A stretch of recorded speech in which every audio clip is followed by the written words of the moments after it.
Nous sommes au monastère orthodoxe de Nafpaktos, dans l'ouest de la Grèce. Ici, comme dans les innombrables autres monastères du pays, les dons des pèlerins ne sont pas taxés.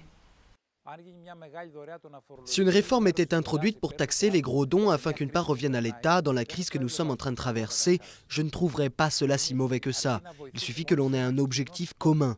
En revanche, vouloir détruire les communautés monacales pour dire que l'on aide un État, cela ne me semble pas très bon.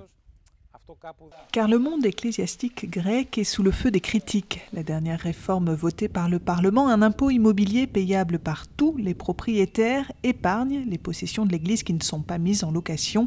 Autrement dit, une surface considérable puisque l'Église est le deuxième propriétaire terrien du pays.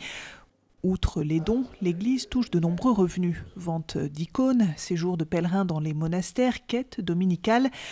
Du côté des autorités ecclésiastiques, on estime sans toutefois donner de chiffres précis que les ressources de l'institution lui suffisent à peine pour fonctionner. Si notre monastère devait payer un impôt pour son bâtiment, alors il devra fermer. L'Église grecque est, il est vrai, un acteur incontournable de l'aide sociale aux plus démunis. Dans l'archevêché d'Athènes, par exemple, elle distribue quelques 10 000 repas par jour. Pour autant, estime un député, ce n'est pas une raison pour l'exonérer d'impôts.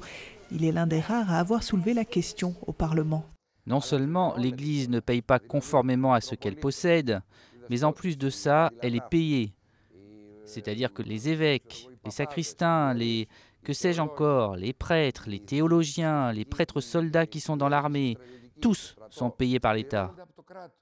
En Grèce, il n'y a pas eu de séparation de l'Église et de l'État et au sein des gouvernements successifs, personne n'ose s'attaquer à ce bastion d'électeurs que constitue l'Église et ses fidèles. 90% de la population est orthodoxe.